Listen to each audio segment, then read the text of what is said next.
Hello दोस्तों, स्वागत है आपका आपके अपने चैनल स्टडी विद प्रेम में। आज हम एक नई इंग्लिश स्टोरी पढ़ने वाले हैं। इस स्टोरी में हर इंग्लिश वर्ड का हिंदी मीनिंग पहले ही लिख दिया गया है ताकि आपका समय बचे और आप आसानी से समझ सकें।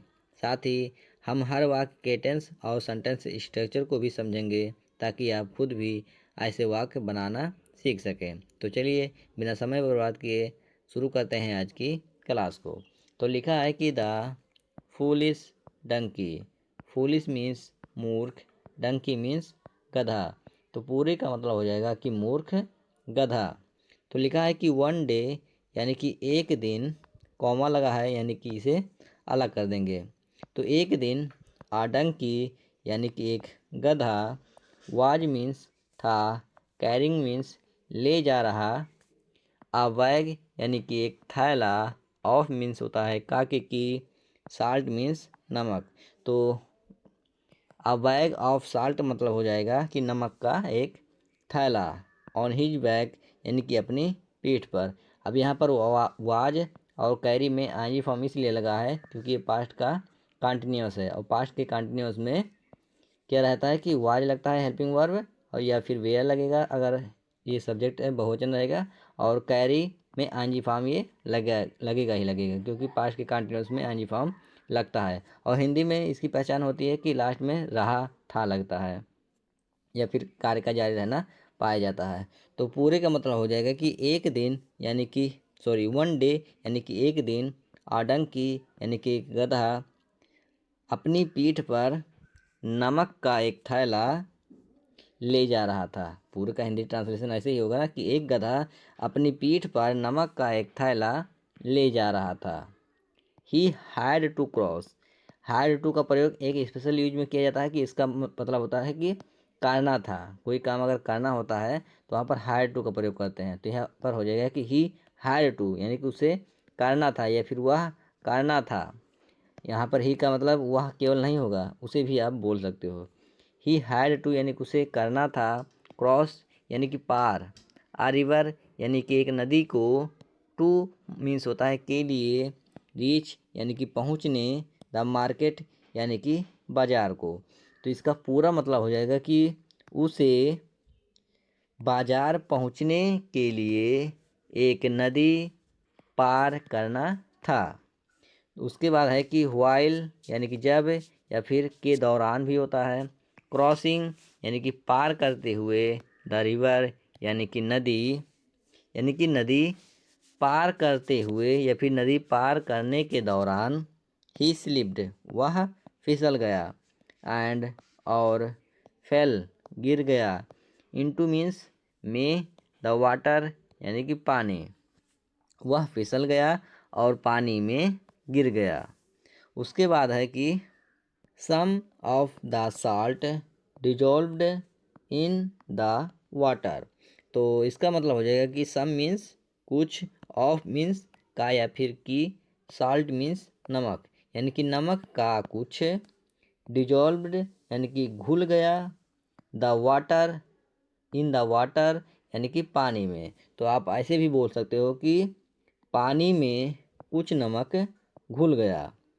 द बैग यानी कि थैला, बिकेम यानी कि हो गया, मच लाइटर यानी कि हल्का या फिर पहले की अपेक्षा हल्का। मच का प्रयोग होता है जब आप कंपैरेटिव डिग्री पढ़ेंगे तो उसमें दिया रहता है कि लाइटर का प्रयोग कहाँ पर होगा। लाइट, लाइटर, लाइटेस्ट, ऐसे 3 फॉर्म होते हैं ना। तो इसका हो जाएगा कि द बैग यानी कि थैला, बिकेम यानी कि हो गया, much highlighter sorry much lighter यानी कि पहले की अपेक्षा हल्का या फिर हल्का। तो पूरे का मतलब हो जाएगा कि थैला हल्का हो गया। उसके बाद है कि द डंकी यानी कि गधा, फेल्ट हैप्पी। फेल्ट मीन्स होता है महसूस करना, और हैप्पी मीन्स खुश। तो यहाँ पर इसका पूरा मतलब हो जाएगा कि गधा खुश हुआ। एंड और थॉट और सोचा। It was a clever trick यानी कि इसे होता है या फिर यह था यानी कि वाज मीन्स था, आई मीन्स एक, क्लेवर ट्रिक यानी कि चतुर चालाक, यानी कि उसने सोचा कि यह एक अच्छा, अच्छी या फिर अच्छी चाल है। क्लेवर ट्रिक मतलब चतुर चाल या फिर अच्छी चाल, यानी कि उसने सोचा कि यह एक अच्छी चाल है। द नेक्स्ट डे यानी कि अगले दिन, ही अगेन वह दोबारा, कैरीड यानी कि ले गया, अ बैग यानी कि एक बैग या फिर एक थैला, ऑफ मीन्स का, साल्ट मीन्स नमक, यानी कि अगले दिन वह दोबारा नमक का बैग या फिर नमक का थैला ले गया।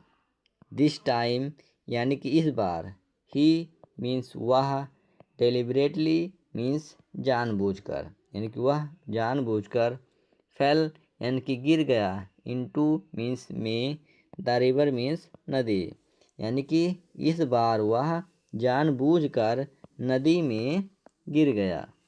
उसके बाद है कि वंस अगेन यानी कि एक बार, दोबारा या फिर एक बार और, द साल्ट यानी कि नमक, डिजॉल्व्ड मीन्स घुल गया, यानी कि एक बार और नमक घुल गया। एंड और, द लोड यानी कि जो भार था, बिकेम लाइटर यानी कि हल्का हो गया। उसके बाद है कि द मर्चेंट यानी कि व्यापारी, अंडरस्टूड यानी कि समझ गया, द डंकी यानी कि गधा, अपोस्ट्रोफेस यानी कि डंकीज यानी कि गधे की, ट्रिक यानी कि चाल, यानी कि व्यापारी गधे की चाल समझ गया।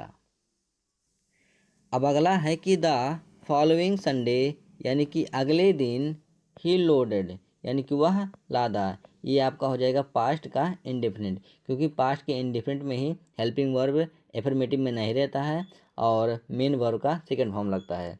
तो इसका हिंदी पहचान होता है कि इसके अंत में आ आएगा, ई आएगी या फिर ए आएंगे या फिर ताथा, तिथि, तेथे इत्यादि शब्द आते हैं। तो यहाँ पर हो जाएगा कि ही लोडेड यानी कि वह लादा, द डंकी यानी कि गधा, विथ अ बैग यानी कि विथ मीन्स होता है कि साथ, अ बैग मीन्स एक थैला, ऑफ मीन्स का, कॉटन मीन्स रुई।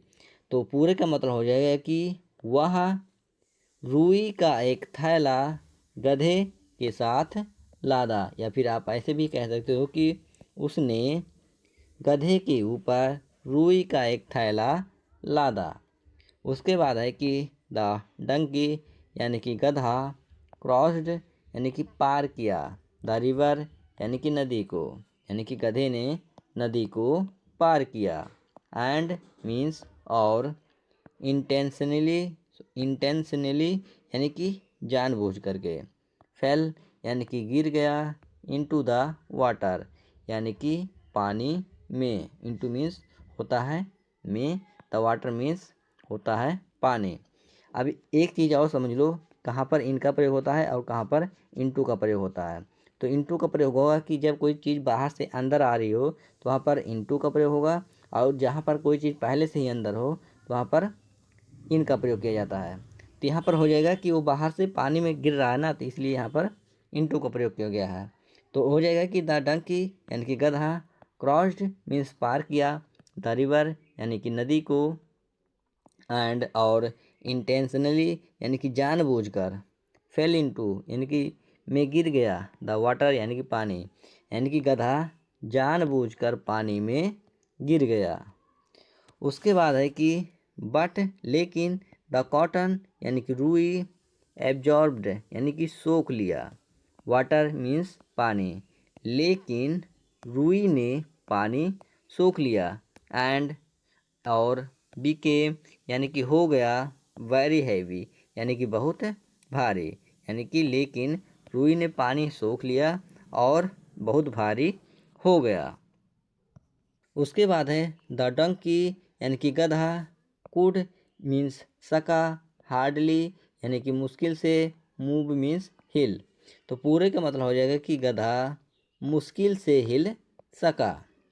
ही रियलाइज यानी कि उसे या फिर वह, एहसास रियलाइज मीन्स एहसास हुआ, हिज मिस्टेक यानी कि अपनी गलती, यानी कि उसे अपनी गलती का एहसास हुआ।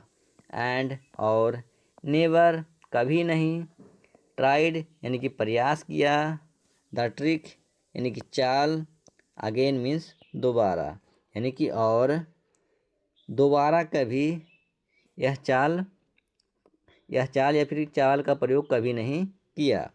और उसके बाद मोरल है या फिर नैतिकता है इसकी कि या फिर इस कहानी से हमें क्या सीख मिलती है कि क्लेवर ट्रिक्स यानी कि जो चतुर चालें होती हैं, कैन यानी कि सकती हैं, समटाइम्स यानी कि कभी कभी, ब्रिंग यानी कि लाना, ट्रबल मीन्स होता है परेशानी, यानी जो चतुर चालें होती हैं कभी कभी परेशानी ला सकती हैं।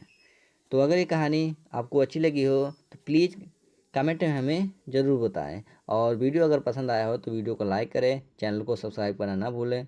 मिलते हैं अगले वीडियो में एक और नई वीडियो के साथ। तब तक के लिए जय हिंद, जय भारत।